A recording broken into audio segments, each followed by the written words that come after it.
Solo everyone, welcome back to the channel. So guys, अभी आप लोगों ने थंबनेल पे एक चीज नोटिस किया होगा जहां की मैं दो अलग अलग मार्क्स लिखा हूं, साथ ही साथ उनके सामने उनका रैंक्स लिखा हूं। ठीक, और एक चीज आप नोटिस किए होंगे कि जिसका मार्क्स कम है एक्चुअली उसका रैंक जो है अच्छा है दूसरे के कंपेयर में, जिसका मार्क्स ज्यादा है उसका एक्चुअली जो है रैंक खराब है कम वाले से कंपेयर में। सो एक्चुअली जो आपको ये नहीं सोचना है कि ये क्लिक बेट है, एक्चुअली जो है ऐसा ही जो होता है। और आईसीएआर की जब रिजल्ट आएगा, जो रैंक कार्ड आएगा, उसके अंदर भी ऐसा हो सकता है कि आपका और आपका दोस्त का हो सकता है कि आपके दोस्त से जो है आपका मार्क्स तो ज्यादा है लेकिन आपका रैंक जो है उससे पीछे आ जाए, यानी वो आपसे अच्छा रैंक लेके आ जाए। तो उस केस में जो है आपको ये नहीं सोचना है कि आईसीआर के द्वारा जो है कुछ गड़बड़ किया गया है या फिर कुछ फ्रॉड एनटीए द्वारा या फिर आईसीआर के द्वारा किया जा रहा है। एक्चुअली जो है ये सही मार्क्स है और यही चीज हम आगे समझने वाले हैं, बिकॉज ये सारी चीजें जो है नॉर्मलाइजेशन के बेसिस पे होता है। आप लोगों ने भी सुना होगा कि नॉर्मलाइजेशन जो है आपके आईसीआर जो है जो भी स्कोर कार्ड आया है अलग अलग दिनों का, उसको नॉर्मलाइज करके जो है आपको एक मतलब रैंक कार्ड डिसाइड करेगा। और एक्चुअली नॉर्मलाइजेशन होता कब है, जब कोई भी एक ही एग्जाम अलग अलग शिफ्ट में हो या फिर अलग अलग दिन हो, यानी कि 2 या 3 पेपर हो, पेपर अलग अलग अगर हो जाते हैं तो स्टूडेंट्स जो बैठेंगे अलग अलग दिन उनको अलग अलग पेपर मिलेगा। तो जब भी इस तरह की चीजें होते हैं तो सबको एक बराबर करने का, यानी हो सकता है पेपर किसी दिन टफ मिले किसी दिन सिंपल मिले। और एक्चुअली जो आप लोगों ने भी नोटिस किया होगा कि ऐसा हुआ है, इस साल भी हुआ है, हर साल होता है। अलग अलग जैसे भी एग्जाम होते हैं सबके अंदर जो पेपर में ऐसा जो है फर्क पड़ता है। तो उस केस में जो हम कैसे कंपेयर करेंगे सारे स्टूडेंट्स को, तो उसका सिंपल सा प्रोसेस होता है नॉर्मलाइजेशन का। और आपको ये नहीं सोचना है कि नॉर्मलाइजेशन की वजह से जो है किसी दिन जो है पार्शियलिटी कर दिया जाए। एक्चुअली जो आप भी जब देखोगे कि नॉर्मलाइजेशन के जब हम नॉर्मलाइज करते हैं, हम अभी आगे जो है एक चीज आपको समझाएंगे, तो वहां पर आप भी देखोगे कि हाँ नॉर्मलाइजेशन के वजह से जो है लगभग जो भी अलग अलग शिफ्ट एग्जाम होते हैं लगभग सभी स्टूडेंट के साथ जो है मतलब वहां पे किसी के साथ भेदभाव नहीं होता। जिस दिन पेपर टफ आता है उनका जो है ऑटोमेटिक रैंक जो है बूस्ट हो जाता है, वहां पे अच्छा हो जाता है। तो यही चीज हम जो है आगे एक करके समझेंगे, साथ ही साथ समझेंगे कि नॉर्मलाइजेशन एक्चुअली होता क्या है और आपके परसेंटाइल किस फॉर्म में निकले, अभी जो आपको परसेंटाइल मिला है वो किस फॉर्म में मिला है। और एक चीज और आप नोटिस करना कि इसी समझने के बाद इसी बेसिस पे जो आप काउंसलिंग जब कराने जाओगे तो अपना जो भी आप चूज करने वाले हो, जो भी कॉलेज चूज करने वाले हो, ये बहुत ही अच्छे से समझ के करना है। आप समझ जा रहे हैं कि नॉर्मलाइजेशन जो किस प्रक्रिया किस तरह से होने वाले हैं, साथ ही साथ आपके जो परसेंटाइल आना है उसके बेसिस पे आपको कौन सा अच्छा कॉलेज है, कौन सा आपके कोर्सेज, बिकॉज आपको पता होगा पिछले वीडियो में बताया था कि टोटल 11 कोर्सेज है एजी के आईसीआर के अंदर। तो आपको कौन सा जो है कोर्स चूज करना चाहिए ये सब आप जो खुद से डिसाइड कर पाओगे, अच्छे से डिसाइड करके ही आप जो है अप्लाई करना है। तो चलो समझ लेते हैं एक एक करके कि एक्चुअली जो है क्या परसेंटाइल किस तरह से निकाले जाते हैं, किस तरह से नॉर्मलाइजेशन होता है, एक एक एग्जांपल करके हम समझ लेते हैं ताकि आपके भी जो कंफ्यूजन है सारे दूर हो। तो गाइस नॉर्मलाइजेशन कैसे करना है, चलिए एक एक करके एग्जांपल के साथ बस समझ लेते हैं। तो देखो सबसे पहले मान लेते हैं कि आपका एग्जाम जो है 7 तारीख 8 तारीख और 9 सितंबर को हुआ था, ठीक है। तो अलग अलग दिन हुआ था, हम बस यहाँ पे फेज कंप्लीट नहीं करेंगे, टोटल दो दो फेज में हुआ था 6 एग्जाम। हम बस मान लेते हैं कि 3 दिन आपका एग्जाम हुआ है, ठीक है, सेम पेपर, यानी पेपर जो आपका 3 दिन में हुआ है। तो ऐसे केसेस में हम क्या करेंगे, आप सबसे पहले मानते हैं कि टोटल मान लेते हैं स्टूडेंट्स कितने थे अलग अलग दिन। तो 7 तारीख को मान लेते हैं कि 1000 आपके टोटल स्टूडेंट दिए थे, बस एग्जाम्पल के तौर पे। 8 तारीख को भी 1000 एग्जाम स्टूडेंट्स मान लेते हैं और 9 तारीख को भी 900 मान लेते हैं कि 9 तारीख को जो है 900 स्टूडेंट्स। इस तरह से जो आपके अलग अलग दिन स्टूडेंट्स जो थे एग्जाम दिए थे। अब हम मान लेते हैं कि जो टॉपर आया था, सॉरी टोटल मार्क्स की हम बात कर लेते हैं कि टोटल कितने मार्क्स का आपका जो है पेपर हुआ था। तो वो पेपर जो है आपको पता होगा 600, तो 600 मार्क्स का मान लेते हैं पेपर यहाँ पे आपका हुआ है। 600 मार्क्स का यहाँ भी पेपर होगा और 600 मार्क्स का पेपर यहाँ भी होगा, ठीक है। एग्जाम्पल के तौर पे केवल है, पेपर तो आपका 600 मार्क्स का हुआ है। अब हम लोग यहाँ पे क्या करते हैं, मान टॉपर जो आया था, मान लीजिए कि 7 तारीख को जो पेपर हुआ उस दिन जो टॉपर आया है उसका मार्क्स जो है 550 आ रहा है टॉपर का, जो सब फर्स्ट रैंक है इस दिन केवल 7 तारीख के जो एक केवल टेस्ट पेपर हुआ है। वहीं जो हम मान के चलते 8 तारीख को जो पेपर हुआ उसमें जो है टॉपर है जो उसका 500 मार्क्स पे जो है वो टॉपर हो गया केवल इस दिन के स्टूडेंट।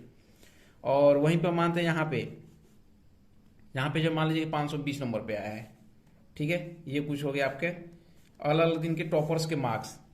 तो अब यहाँ पे क्वेश्चन आता है कि आप कैसे कंपेयर कर पाओगे, बिकॉज ये भी टॉपर है इस दिन का, ये भी टॉपर है और ये भी टॉपर है, तो इन तीनों में हम कैसे कंपेयर कर पाएंगे। यहाँ पे बिकॉज आपको साफ साफ दिख रहा होगा कि टॉपर यहाँ पे बन गया है, तो हो सकता है पेपर इस दिन टफ आया हो, टफ की वजह से जो है ये पानी से स्कोर कर पाया हो, और इस दिन पेपर हो सकता है सिंपल आया हो तो ये जो है ज्यादा स्कोर कर पाया। और एक और एग्जाम्पल लेते हैं, मान लीजिए सेकेंड रैंक यहाँ पे और थर्ड रैंक है। सेकेंड रैंक मान लीजिए कि यहाँ पे 530 लेके आया है और ये 510 लेके आ रहा है थर्ड रैंक, बस एग्जाम्पल के तौर पे। और यहाँ पे 480 470 लेके आ रहा है मान लीजिए, और ये 510 और ये 500, इस तरह से मान लीजिए कि इस दिन आ रहे हैं फर्स्ट टॉपर सेकंड, मतलब फर्स्ट रैंक सेकंड रैंक और थर्ड रैंक, ये हो गया first rank second and third rank, first second and third rank हो गया, ठीक है। अब वैसे तो हम इसको देखें तो ये क्या है, टॉपर है सेकंड दिन का, लेकिन सो यहाँ पे आप एक चीज नोट करोगे कि है तो यहाँ पे टॉपर 500 नंबर पे टॉप आ रहा है, लेकिन जब हम पहला दिन कंपेयर करें तो ये कहीं फर्स्ट सेकंड और थर्ड में भी नहीं आ रहा है, यानी फर्स्ट सेकंड थर्ड भी इसका रैंक नहीं आ रहा है। तो यहाँ सेकंड दिन टॉपर होने के बावजूद भी जो है यहाँ हम कंपेयर करें इसको, अगर हम केवल मार्क्स के, अब हम यहाँ पे क्या करें कि टोटल मार्क्स जो है इसके मार्क्स के बेसिस पर अगर रैंक हम बना दे डायरेक्ट क्या करें कि जिसका मार्क्स सबसे ज्यादा उसको रैंकिंग फर्स्ट दे दे, तो उस केस में तो यार ये टॉप होने के बावजूद भी जो है यहाँ पे कहीं मतलब नहीं आएगा, थर्ड रैंक भी इसका नहीं आ पा रहा है। यहाँ पे भी आप नोट करोगे यहाँ भी जो है यहाँ पे आ रहा है, यहाँ पे 500 मार्क्स से यहाँ पे थर्ड रैंक आ रहा है, थर्ड के हिसाब से कंपेयर करें तो यहाँ टॉपर होने के बावजूद भी, इवन ये भी टॉपर होने के बावजूद देखोगे कि यहाँ पे जो है इससे भी सेकंड से भी कम आ रहा है इसका मार्क्स, 520 530 सेकंड है यहाँ पे। तो ऐसे में जो है हम पार्सिलिटी हो जा रहा है इनके साथ कि ये टॉपर होने के बावजूद भी यहाँ पे जो है इनके अच्छे मार्क्स जो है नहीं आ पाएंगे इस स्टेज में। तो इसीलिए जो हम क्या करते हैं, हम नॉर्मलाइज करते हैं। हम नॉर्मलाइज करने का मतलब क्या है कि चूंकि ये टॉपर है तो इसको हमें कैसे भी करके जो है टॉप के साथ ही इसके साथ ही इसको हमें कंपेयर करना है, इसके साथ ही हमें इसको कंपेयर करना है। तो मार्क्स तो चूंकि अलग अलग बहुत ज्यादा वेरी कर रहा है, फिर हम इसको कैसे कंपेयर करेंगे। तो इसी चीज को कंपेयर करने के लिए जो है हम नॉर्मलाइजेशन करते हैं। और नॉर्मलाइजेशन कैसे करते हैं, तो हम परसेंटाइल के फॉर्म में करते हैं। परसेंटाइल में क्या होता है कि आप मार्क्स कुछ भी आए, मतलब इस दिन हो सकता है 500 में इवन 600 में 600 आ जाए और यहाँ पे 100 मार्क्स आए केवल, फिर भी हम जब नॉर्मलाइजेशन करेंगे तो दोनों को जो है हम बराबर ही वैल्यू दे पाएंगे। तो इसी का चीजें परसेंटाइल के फॉर्म में हम लाते हैं। अब एक्चुअली परसेंटाइल होता क्या है, आप देखो समझो क्या है, सिंपल सा बहुत सी चीजें। परसेंटाइल का मतलब अब किस तरह से हम क्या कंप्लीट करते हैं। अब देखो पहला दिन 550 मार्क्स लाया था, ये फर्स्ट रैंक जो था 550 पे फर्स्ट आया था पहला दिन के पेपर में। तब हम क्या करेंगे कि यहाँ पे जो हम पहले पेपर 600 का मानते थे, अब हम क्या मानेंगे, अब हम सीधे फर्स्ट जो आते हैं हर दिन के जो टॉपर्स होते हैं उन्हीं के मार्क्स को हम फुल मार्क्स मान लेंगे कि 550 नंबर का ही पेपर था, जो टॉपर ला दिया बस वही उतने नंबर का ही पेपर था। यानी 550 में 550 टॉपर ला दिया तो उसको कितना परसेंट आ गया, 100% आ गया, यानी 100 में 100% ला दिया। उसी तरह से यहाँ पे कितने का पेपर हुआ है, 500 का हम मानेंगे, तो 500 में 500 ला दिया, ये भी कितना हो गया, 100% हो गया। यानी टॉपर तो है, तो टॉपर का मतलब ये आप समझ जाना आज की बात कि कभी भी परसेंटाइल के फॉर्म में हम टॉपर निकालते हैं वो 100%, उसी के मार्क्स को हम 100 मान लेते हैं कि वो 100% मार्क्स है। उसी तरह से यहाँ पे जो मैथ्स वाले स्टूडेंट्स उनको समझ में आ गया होगा कि यहाँ पे कोई ज्यादा कंफ्यूजन होने की चीज नहीं है। अब यहाँ पे हम क्या मानेंगे कि टोटल पेपर कितने का था, 520 का था, हम 600 का मानेंगे ही नहीं, कितने का मानेंगे, 520 कम था। तो यहाँ भी जो है टॉपर उसका 100% आ जाएगा। तब ये क्या हो गया, अब देखो हम तीनों को कंपेयर कर पाए यहाँ पे, इसको भी 100% मिल गया, इसको भी 100% और इसको भी 100%, यानी परसेंटाइल के फॉर्म में तीनों क्या हो गए, सेम हो गए। अब इसका कंपेयर करोगे तो इसका 100% नहीं आएगा, इसका 99 पॉइंट समथिंग आ गया, फिर 98 पॉइंट समथिंग आएगा। तो ऑटोमेटिक अब यहाँ से कंपेयर करोगे तो इसको तो 100% मिल रहा है और इसको कितना मिल रहा है, 98 मिल रहा है मान लो, तो कितना हो जाएगा ऑटोमेटिक, इससे अब देखो कम हो गया, इसका कम होना भी था। तो यहाँ पर ऑटोमेटिक देखोगे कि ये टॉपर था, तो यहाँ अब हम कंपेयर करते तीनों टॉपर क्या आ गए, एक लाइन में आ गए। तो इसी चीज को हम जो है परसेंटाइल के फॉर्म में कन्वर्ट कर देते हैं। यानी हम इसका मार्क्स को कंपेयर करना होगा तो हम क्या करेंगे, 530 बाई 550 इंटू 100 से कर देंगे। अब यही जो आएगा ये परसेंटेज आएगा इसका, यानी इसका परसेंटाइल यहाँ पे जो आएगा ये आएगा। तो यहाँ पे 100 देखो, इससे अब कभी भी इसके ज्यादा नहीं आएगा, यानी 100 जो है दूसरे दिन जो टॉपर है हमेशा टॉपर का 100 परसेंटाइल रहेगा, तो इसका परसेंटाइल हमेशा इससे अब ज्यादा आएगा।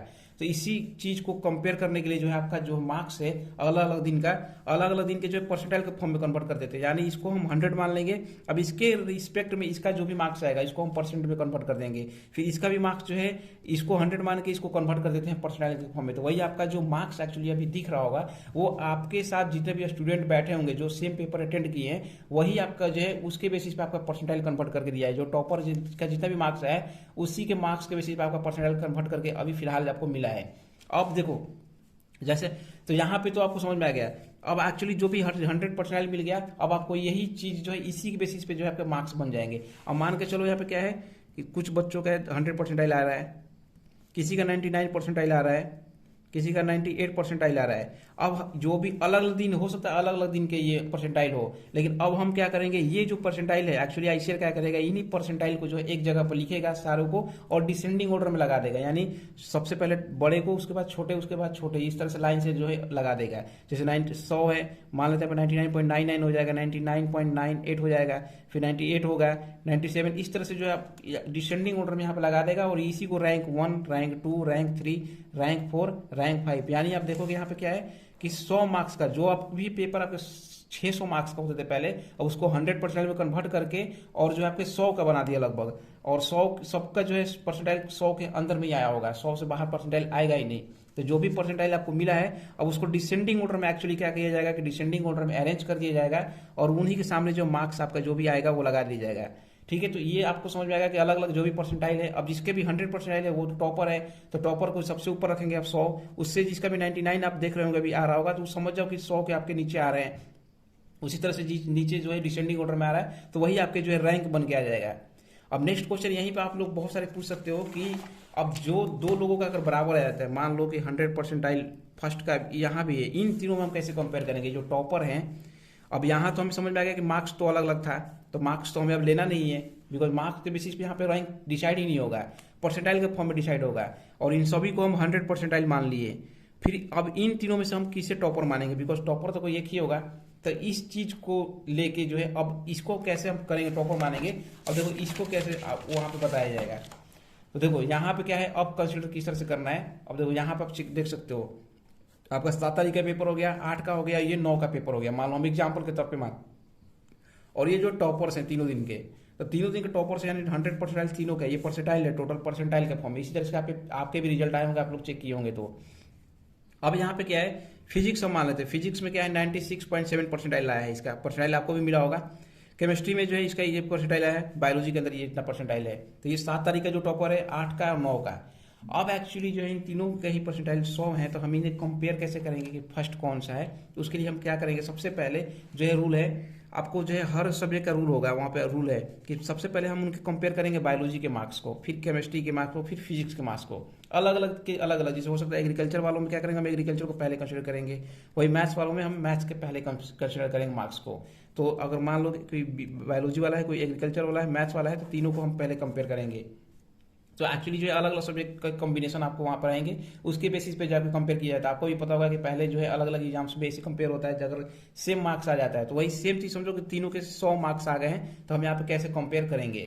तो जब हम यहाँ पे कंपेयर करने वाले हैं तो आप यहाँ पे देखोगे सबसे पहले बायोलॉजी हम कंपेयर करते हैं। तो मान लो बायोलॉजी में इस तीनों में किसका ज्यादा है, सबसे पहले इसका है, तो हम 7 तारीख वाले को क्या बोल देंगे, रैंक 1 बोल देंगे, इसको क्या बोलेंगे, रैंक 2 बोल देंगे, उसको 3 बोल देंगे। अब मान लेते तीनों के ही बराबर अगर होते बायोलॉजी में, मान लेते बायोलॉजी में 99 सबके थे, ठीक है, 99 सबके थे। फिर इस केस में क्या करेंगे, बायोलॉजी के बाद क्या जाएंगे, केमिस्ट्री के मार्क्स देखेंगे। अब केमिस्ट्री के मार्क्स में कंपेयर करेंगे तो देखो यहाँ पे 99.6 है, 99.54 है, 99.5 है, और मान लो 59 है, तो हम क्या करेंगे, सबसे पहले तो इसको रैंक देंगे फर्स्ट, फिर क्या है इन दोनों कंपेयर करेंगे तो इसको देंगे हम सेकंड रैंक और इसको देंगे थर्ड रैंक।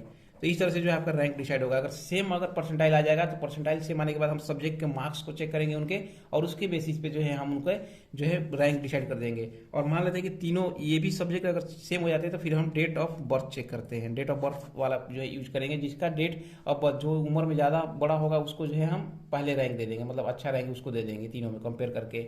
आई होप कि सारी चीज़ें आपको समझ में आ गया होगा, क्लियर हो गया होगा कि टोटल परसेंटाइल आपके जो भी आए हों उनके ही उन्हीं को जो है आप मार्क्स के बेसिस पे जो है आपको वहाँ पे जो है आपका मार्क्स कन्वर्ट कर दिया जाएगा। एक्चुअली मान के चलो कि 100 के अंदर जो है उतने आपके मार्क्स आए हैं, और उन्हीं को जो है डिसेंडिंग ऑर्डर में इस तरह से जो है अरेंज करके और जो है आपके रैंक जो है ICR डिक्लेयर करेगा। तो यदि अगर हो सकता है ऐसे कि आपको भी ऐसी तरह से देखने को मिलेगा कि आपके जो है दोस्त थे, मान लो ये तीनों क्या थे, 3 लोग थे, तीनों टॉपर थे यहाँ पे, तो हो सकता है किसी को फर्स्ट रैंक मिलेगा, किसी को सेकंड और किसी को थर्ड रैंक मिलेगा। ठीक है, तो मार्क्स तो अभी भी देखो कितना है आपके 500, हो सकता है इनको जो है थर्ड रैंक मिला है तो 500 मार्क्स आया है थर्ड पे, लेकिन इनके जो है 530 हैं, लेकिन फिर भी इनको जो है आपको हो सकता है देखने को मिलेगा कि ये जो है यहाँ इनसे कम रैंक आ रहा है, यानी चौथे रैंक पे आने के बावजूद भी इनका मार्क्स तो ज़्यादा है, लेकिन फिर भी इनका जो है क्या है, रैंक ज़्यादा जा रहा है। तो यही कारण है यहाँ पे कि परसेंटाइल वाला रूल लागने की वजह से कम मार्क्स के बावजूद भी इनका रैंक जो है थर्ड नंबर आ गया, इनका जो है फोर्थ हो जा रहा है। तो सेम प्रोसेस जो है अगर आपको भी ऐसा मिले, यानी आपको भी ऐसा करके मिले कि जो है मार्क्स कम के बावजूद अगर किसी का अच्छा रैंक आ रहा है, तो आप समझ जाना कि वहाँ पे परसेंटाइल की वजह से जो है उनके हुआ है कि उनके शिफ्ट के में पेपर हार्ड था, जिससे मार्क्स कम आया, लेकिन रैंक उनके जो है अच्छे हो गए हैं। तो आई होप कि जो भी नॉर्मलाइजेशन प्रोसेस है वो आपको समझ में आ गया होगा, और ICR भी बहुत जल्दी जो है आपका डिक्लेयर कर देगा जो भी नॉर्मलाइजेशन करके जो रैंक है। उसके बाद जो आपके काउंसलिंग प्रोसेस चालू हो जाएंगे। सो काउंसलिंग से रिलेटेड जो भी डॉक्यूमेंट्स है आप डॉक्यूमेंट्स बनवा लीजिए, और साथ ही साथ जो है जो भी आप कॉलेज चूज करेंगे वो बहुत ही अच्छे से ध्यान